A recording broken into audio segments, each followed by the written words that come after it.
There are a very few people who come and go on this planet, that when their names are spoken, a multitude of possible definitions come to mind. It can often be said of these people that they lived more than just one life, and therefore one description will not suffice. William Randolph Hearst. To anyone familiar with that name, a myriad of portraits immediately appear. Some have been supplied by those who knew him, many more by those who didn't. But for all the definitions placed on this intriguing and complex man, he might, if he were still alive today, use just one word to describe himself: builder.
Fuss over a newspaper. If you weren't new on the job, you wouldn't be saying that. The chief wants to see every paper every day. And I mean every paper every day.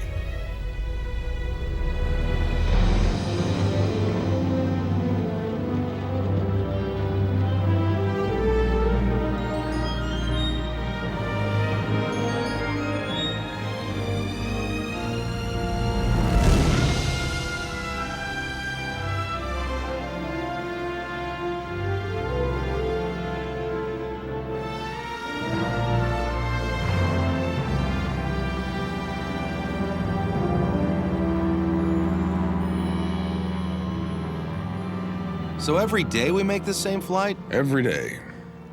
We always have the newspapers, and on days like today, we also have some of Mr. Hearst's weekend guests on board. So what's Mr. Hearst like, anyway? I usually tell people that the best way to answer that question is to know the story of the castle. I already know all about the castle. You know what you've heard, maybe. Opinions about the castle are a dime a dozen. What I'm saying is that you need to know the real story of the castle. And that story begins way back before the chief was even born. It begins with his father, George Hearst.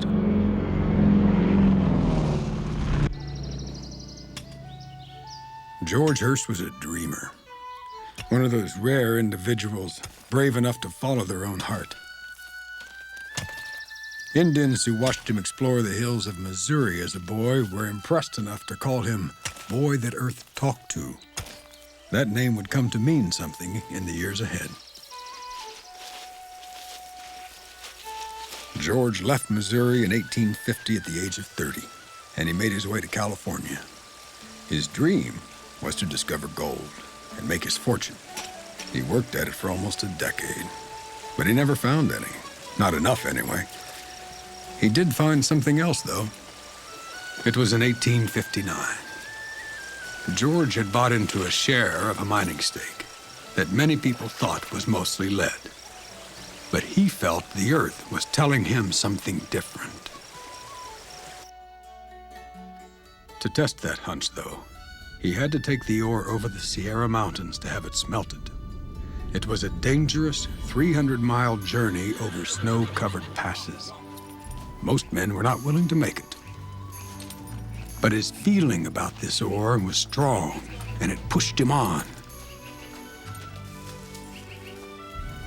Over the course of several weeks, he and his partner managed to haul 38 tons of what others thought was lead ore over the Sierras to San Francisco for refining.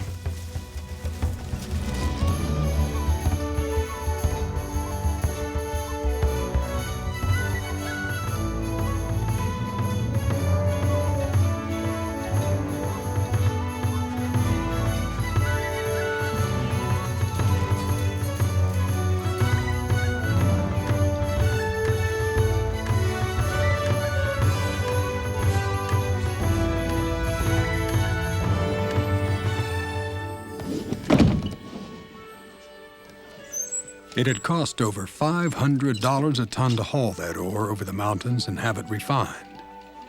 But his hunch paid off. That ore was silver, delivering over $2,000 a ton. He was almost 40 years old, but in a way, it was like the beginning of his life. His first day on the road to becoming one of the richest men in the world. And with his newfound wealth, he began to buy land. Thousands and thousands of acres of land.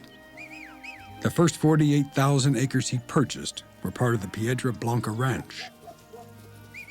Over the years, George bought additional lands, building up a cattle ranching operation that became one of the largest in California, covering more than 390 square miles.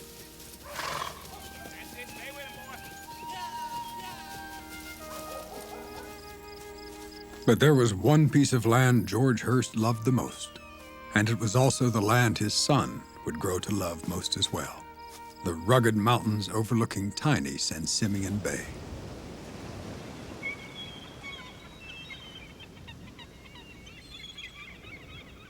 Young William Hearst spent some of his happiest boyhood days on this land. Every year, at different times, tents and provisions were hauled up from below to a hilltop where a camp was established. They called the place Camp Hill. But Camp Hill was special to him for more than just a place to camp. It sat right in the middle of California's central coast, an untamed stretch of land that runs along the edge of the Pacific from Ventura to Santa Cruz. He came to know it well.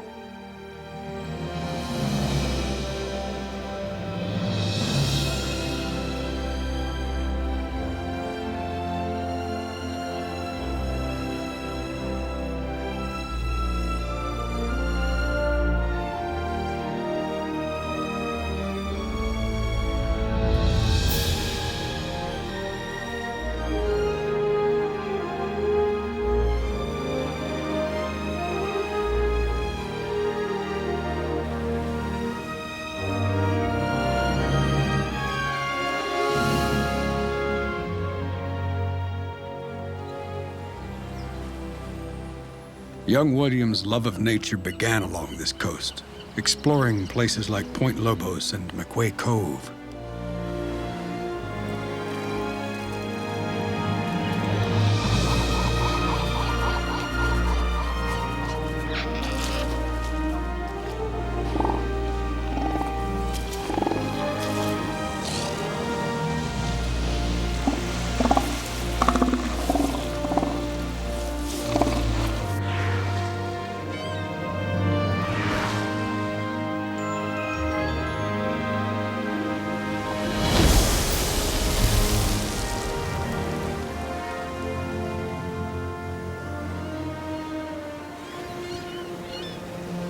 Climbed among the rocks and caves and the great California oak and cypress, which he developed such a love for that he could barely tolerate seeing one of these magnificent trees cut down.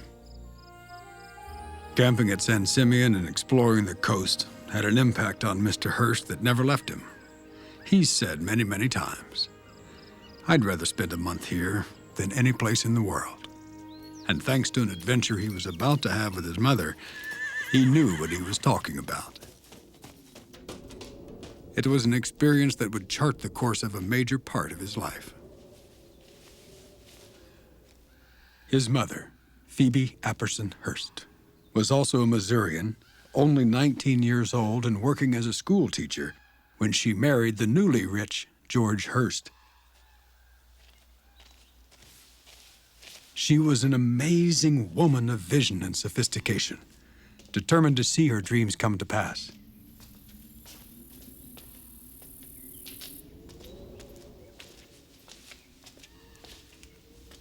One of her great dreams was to see the world and absorb into her life the great cultures of faraway places.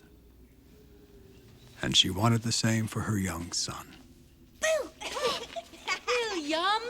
You scared me!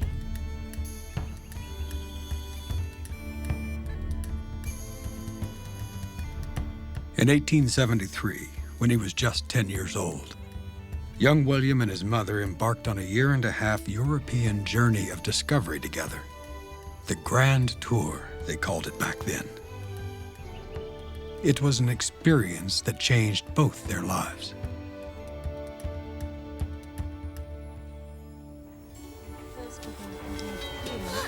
Look at this photograph, Mom. Their journey started in the British Isles. Suddenly, straight from the Wild West, they were looking up at the towers of Parliament and walking through the mystic fields of Stonehenge.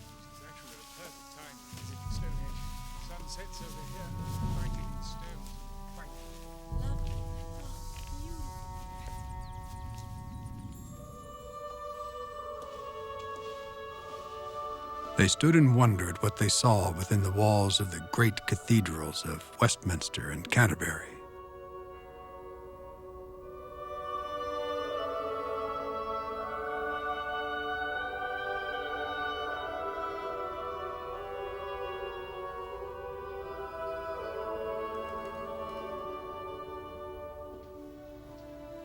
They spent days on end soaking up the collections of the art galleries and museums in London. William.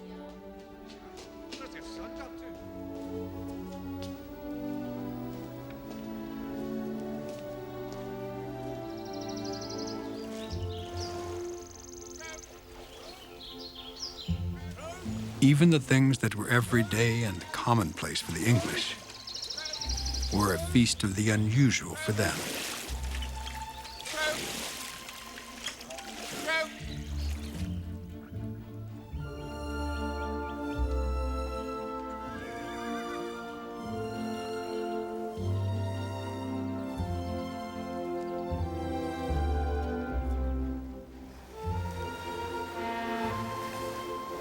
They traveled from Britain into the heart of Europe by ship down the Rhine River. Up above on the mountain cliffs were the fortress homes of the German barons, snow-covered and brooding. They must have seemed like something out of a fairy tale. Young William loved Switzerland. He could sit for hours in places like the great old clock tower in Bern and watch the gears and weights crank out the perfect time.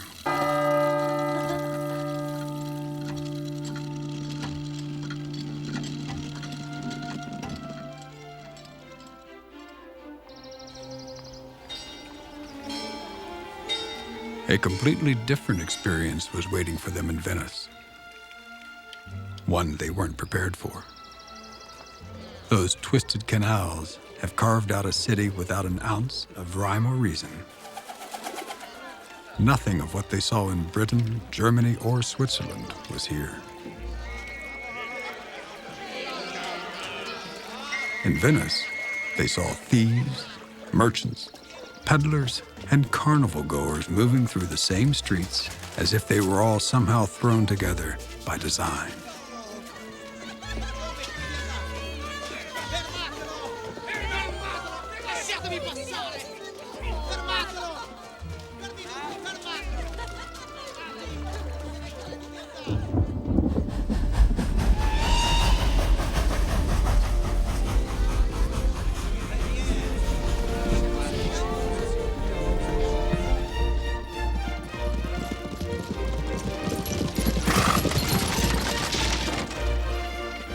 You know how some images will stay with you? Things you see that you never forget, that become as much a part of you as blood in your veins? Well, there were images from that first trip to Europe that were beginning to settle into his bright young mind in that way. Images of castles on hilltops, of great figures carved from stone, of paintings and mosaics that melted into the heavens, of master craftsmen working their wonderful magic in marble and paint and delicate glass, powerful, lasting images. And he was beginning to see himself as part of them.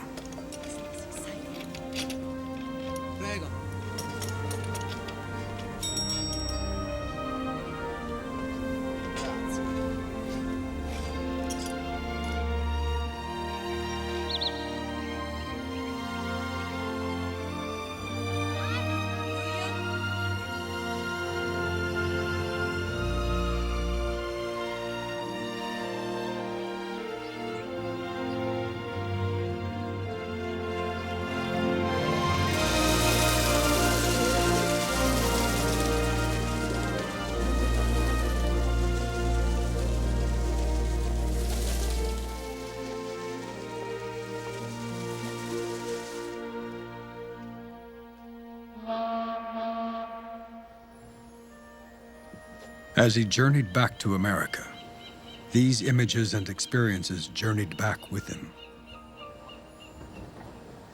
He was only a young boy, but he loved and appreciated what he had seen. And he began, even then perhaps, to dream of a time and a place and a way in which he could somehow bring together all the wonderful, mysterious worlds he had seen and build something of his very own. Almost 50 years passed from the time the chief made that first trip to Europe and the time when he roamed the hills of San Simeon and began to imagine what he might build there. But within that span of time, a lot of building had already taken place. Not necessarily the type accomplished with brick and wood and mortar, but building just the same. By that year, in 1919, he had already built up a newspaper and publishing empire that was without equal anywhere in the world. He had experienced what it is like to build a political career, serving in Congress and campaigning for the offices of Mayor of New York City, Governor of New York, and President of the United States.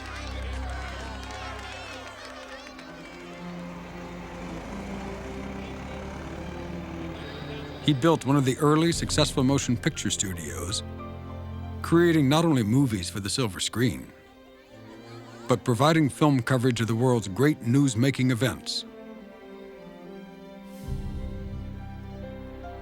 And he had been an irrepressible, devoted collector of art and antiquities, a passion which had its birth way back on that first trip to Europe with his mother.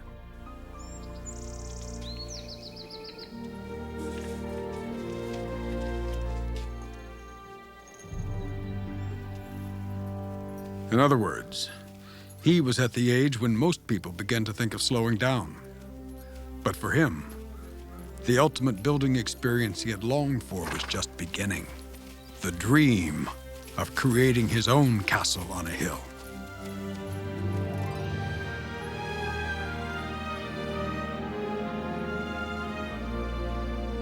Now that might be something simple enough to say. It was going to be something else entirely to accomplish. I'll show you what I mean.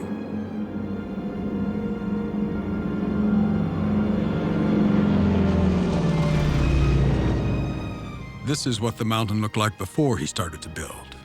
Steep, rocky slopes and deep ravines.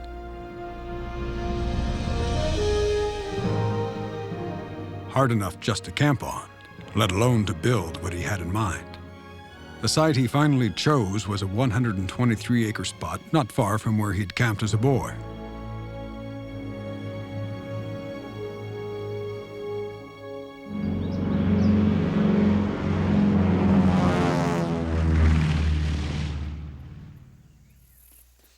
He was now face to face with the challenge.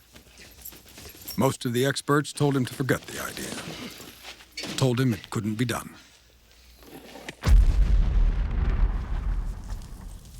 He might have been tempted to believe them, had it not been for one remarkable woman, a builder in her own right. She was a 47-year-old architect named Julia Morgan. Within 4 months of her first look at the property, Miss Morgan had supply trucks making their way up the 5-mile road she had carved out of the hillside. It was clear from the very beginning that this shy, brilliant woman had made Mr. Hearst's dream her dream. For most architects, the location chosen to build would have been looked at as an irritating obstacle, but Miss Morgan saw it as a vital ingredient to the creation.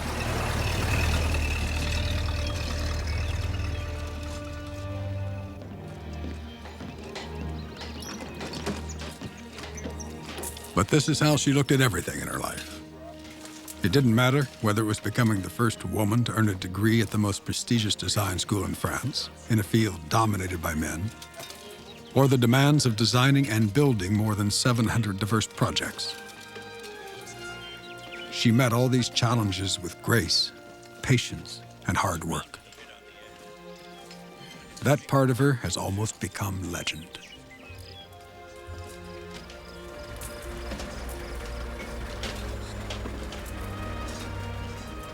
What was formed in the creation of the castle was a true partnership, something that gets talked about a lot. Actually, it's pretty rare. They looked at themselves as co-architects, Mr. Hearst being the driving force in vision and design, Miss Morgan providing a sounding board to his flurry of ideas and experience in how to execute them. What she understood about Mr. Hearst is that it wasn't the finishing of the castle that held him captive, but the creative process itself. In other words, he changed his mind a lot. And it met challenges she could only have guessed at before they started.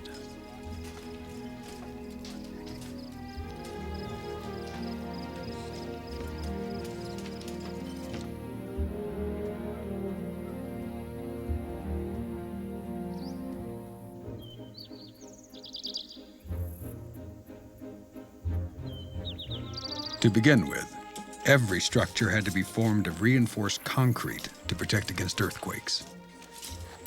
All fine and good, but that meant that when a wall needed to be moved, or a room changed around, it wasn't just a matter of pulling down wood framing to do it.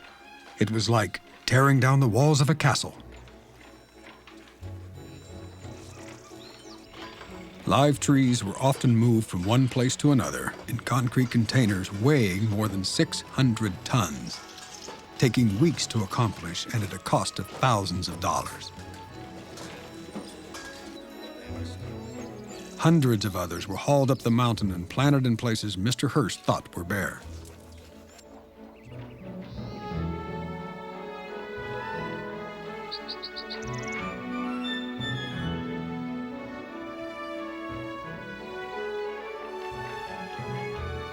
The main house, La Casa Grande, it started out with one bell tower and finally ended up with two, with all kinds of other design changes here and there to go along with it.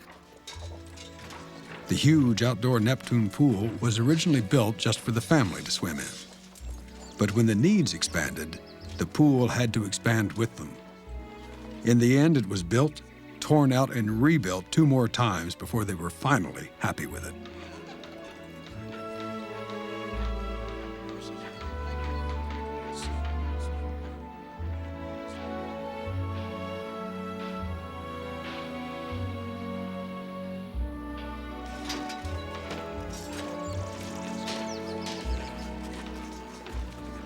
All this required a full-time army of workers who had to be housed and fed for the better part of 15 years. Through all this massive effort, Mr. Hearst was happy. Maybe the happiest he's ever been in his life.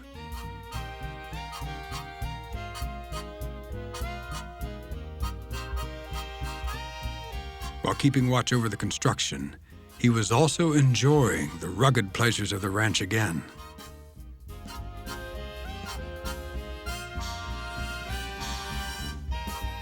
And he was building and creating again. Never mind all the frustrating changes. They were slowly transforming the hilltop into what he and Miss Morgan had envisioned and were determined to see become reality. A vision which had drawn its inspiration from a particular type of architecture they'd seen in the Mediterranean. It was simple and classic and timeless.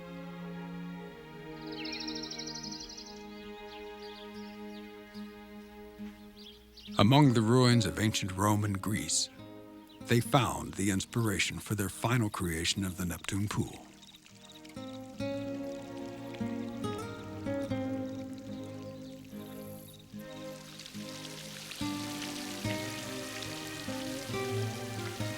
Fountains and stone or marble stairways which connect one level to another have a distinct feel in the Mediterranean.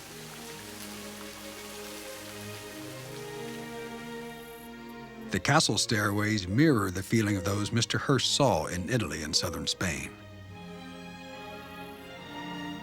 The towers of the main house were patterned after a particular church tower in a small Spanish village.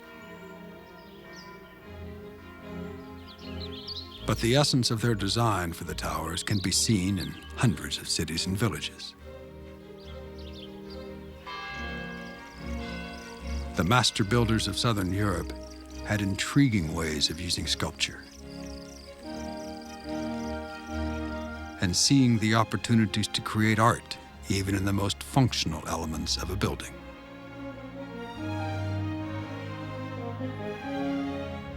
These details were not lost on Mr. Hearst and Miss Morgan, and you can see the care and thought they gave to those finishing elements of the castle.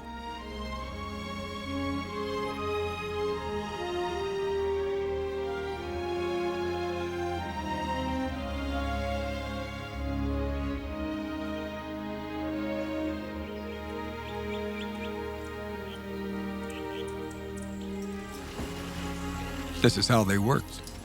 Nothing was compromised. And finally, after all those years, the days finally came that brought the castle to life.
Dear Mom, what if I told you I'd found a better place to swim than the old pond on the North Field back home?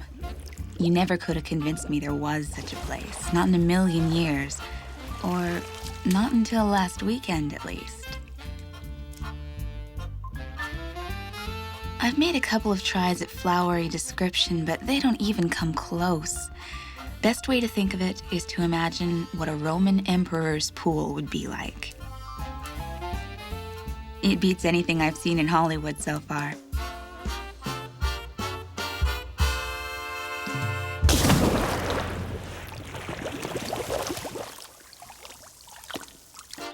So where is this place?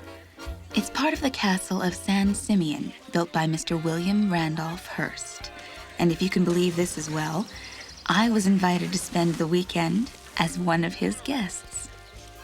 I almost couldn't believe it myself when I saw who I kept bumping into all weekend long. Do these names sound familiar? Lombard, Gable, Grant, Colbert, Chaplin?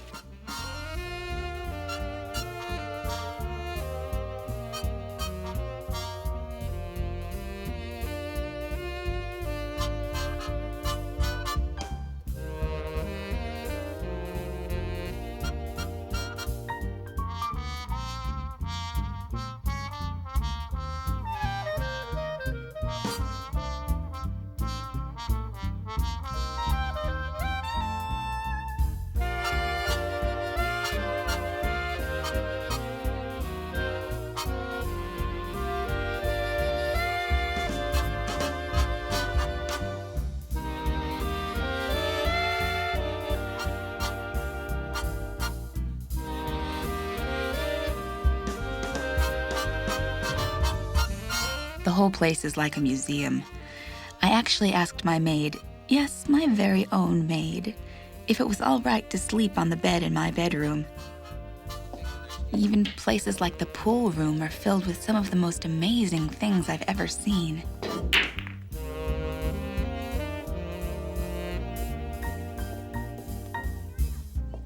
Anyway, you learn right away that Mr. Hearst wants his guests up and around and doing something. None of this sleeping in late and breakfast in bed business. Somebody was always dashing across the main courtyard for a game of tennis, or taking in the animals, yes, you're reading this right, at Mr. Hearst's private zoo. And I'm not talking about pigs and chickens and ducks.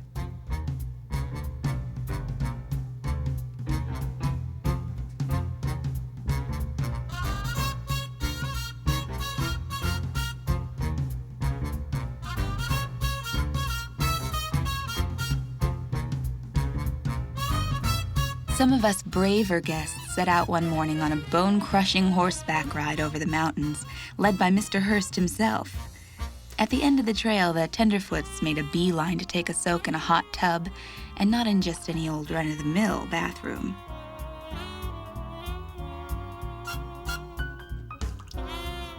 After lunch one day, all the guests were suddenly informed that Mr. Hearst would like to see a play presented by all of us in 1 hour. We were then led to a huge room filled with costumes to choose from. It was dress-up heaven. I've heard he'll even send for costumes from his studios in Hollywood.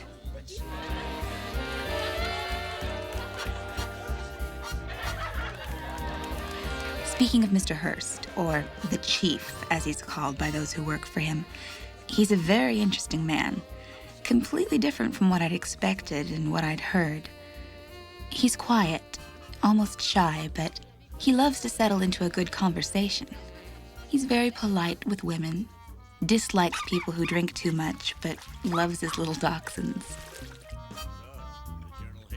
He spends a lot of time on telephones, which are everywhere. He runs his empire from the castle.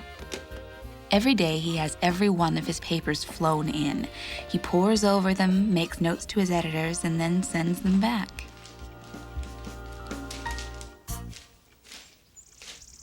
Every night, dinner is served in the main house, La Casa Grande, it's called.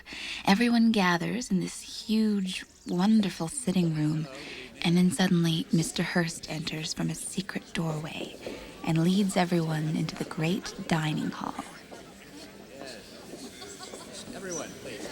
I sat just 2 seats away from Mr. Hearst. I heard that the longer you stay, the further away you sit. A good lesson in overstaying your welcome, I suppose. Dinner time seems to be the most satisfying part of the day for Mr. Hearst. Talking with everyone about their day, making sure we've all had a great time. An amazing attitude for someone who appears to have everything, don't you think? Why should he care? He wouldn't have to share any of this with anybody. Anyway, back to the grind of real life. I have a new script to memorize tomorrow. Save this letter for me, would you? I may need to read it someday to remind myself that it all really happened.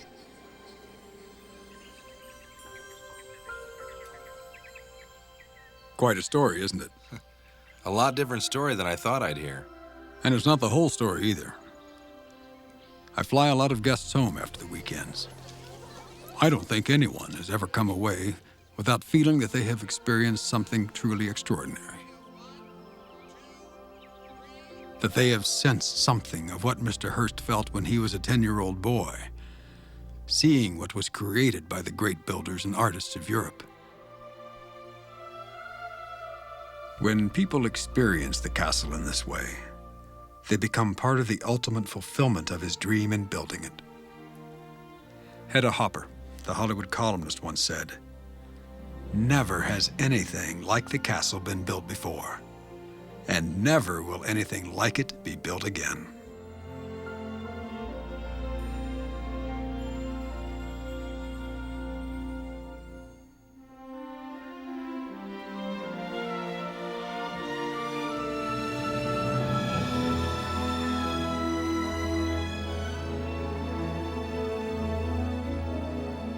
I know a lot of things have been said about the chief. It would fill volumes if you wrote it all down.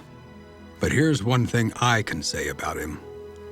That he's lived out a very important lesson of life. That dreams are meant to be shared.